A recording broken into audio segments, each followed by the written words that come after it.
on, tension started building around Camps Carmen and Aguinaldo around 3:30 in the morning on the 28th, when rebel soldiers aboard 10-wheeler trucks and tanks tried to enter the camp gate. By then, General Fidel Ramos has issued a statement on the air, warning the public against believing in the propaganda that's being said, that the attack by the mutineers was a show of support for the combined forces of Enrile and Ramos. The general denied this, vowing his loyalty to President Aquino. The mutineers wanted Camp Aguinaldo. At 5 in the morning, the rebel soldiers, led by Colonel Gringo Honasan, were allowed entry into Camp Aguinaldo in order to avoid a violent confrontation outside where civilians had started to mass.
Rebel leader Honasan's troops secured the southern portion of Camp Aguinaldo, which housed the Civil Relations Office.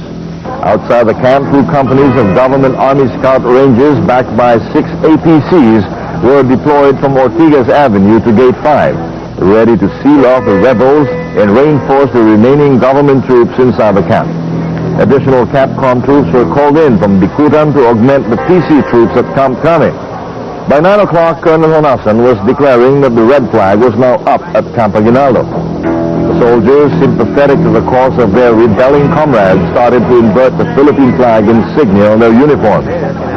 About the same time that Camp Aguinaldo was under siege, reports have leaked out that Air Force top man Major General Antonio Sotelo was trapped on the 3rd floor of the Villamor Air Base building by junior officers and enlisted men of the Air Force, securing both 2nd and 4th floors.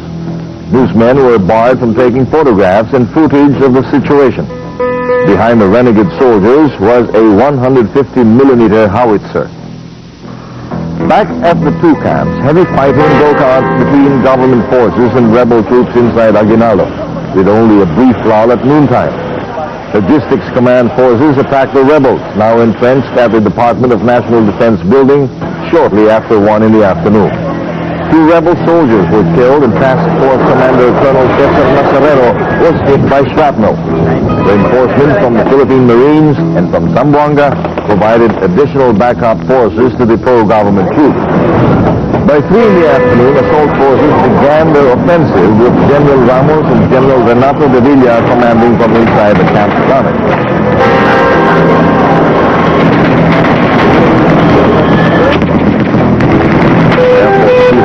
Had managed to escape from where he was isolated and took off with 4 helicopter gunships from the base. Sotelo's escape suddenly broke the mutineers' cordon. A few minutes later, Honasan, suddenly facing a shoot-to-kill order from the president, also took off in a private helicopter waiting at the Aguinaldo ground. This was defended valiantly by our people. At least 3 from just one office died. This is what day 3. One of whom was burned to death. Can you imagine that? The steadfastness and the sacrifice that showed. Now, some say that the assault started at 3:30 after the press statement of the President. Again, for the record, let it be said, and this is recorded physically by certain events. I ordered the assault at 11:30, which was marked by the firing of the first round of the 90mm recoilless rifle by elements of the Capcom against Gate 2, which was then barricaded. Not at 3:30. 11:30, we started the assault with the bombardment. And, I think I know enough about this profession and can assess the situation properly and take the necessary actions without having to be told by anybody. I make that clear. Now, the troops that participated in the securing of the GSQ building as well as the entire Camp Aguinaldo compound were done by troops who are well trained, led by capable officers, and who followed religiously a thoroughly prepared plan and a well-coordinated operation. This was done jointly by my Vice Chief of Staff, General Villa, and myself, with the assistance of our staff. And it only goes to show that we can do so many things in the armed forces of the Philippines to help ensure the security and stability of our country. If we can only be allowed to do what we are supposed to do professionally.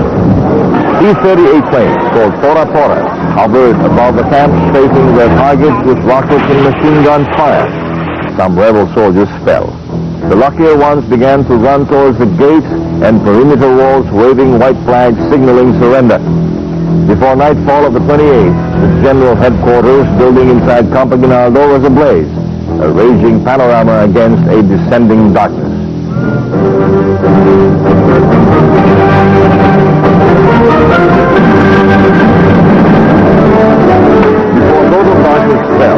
The composite government forces completely clear the area of remnants of the mutineers.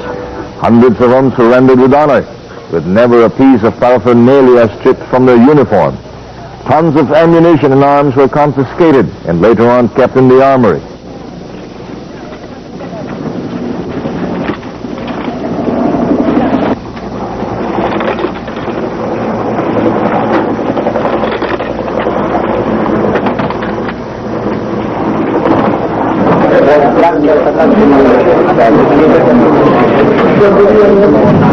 The surrendees were later put aboard a Navy LST and brought in the middle of Manila Bay for tactical interrogation and processing.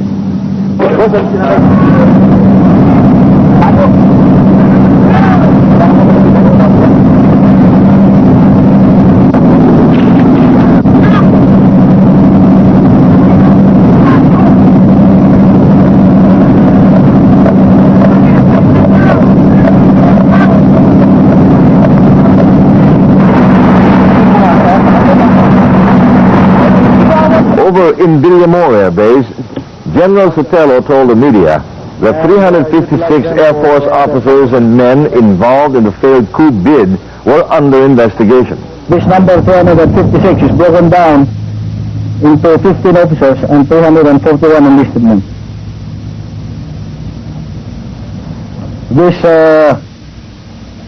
This number are those that participated from Villamor Air Base.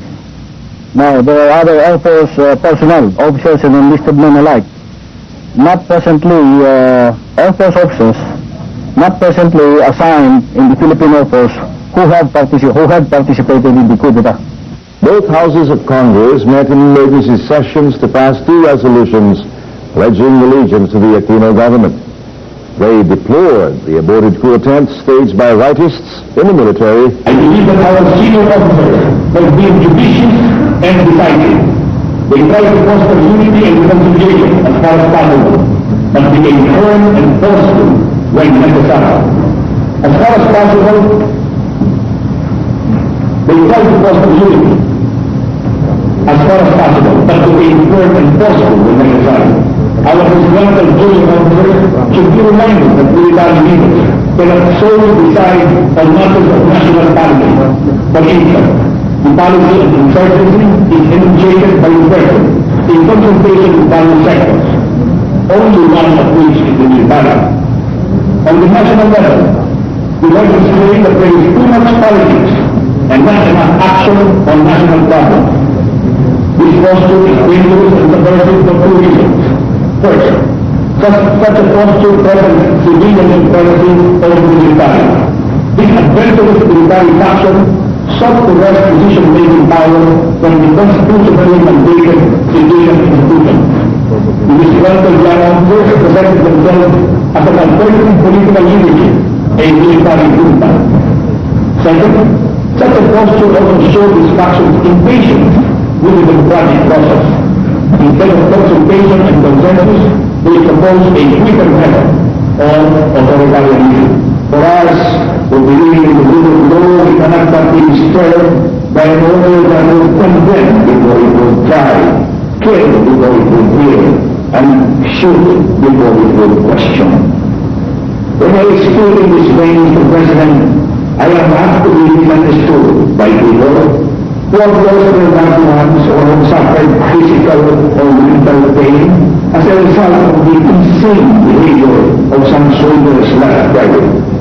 But I feel constrained to do so, Mr. President, because I do not think that we, who were then in the minority, have fought against the penchant of Mr. Marcos for the unconstitutional, the unconscionable, the unlawful, only to keep our silence now that we are in the majority, even when we perceive that something or some act is being considered or done which may run counter to the safeguards of the law of the land. The government is at the end of its patience. So far it has treated past attempts from the extreme right with an attitude of reconciliation, but this time she is ordering that the mutiny be crushed and that the leaders and members be dealt with accordingly.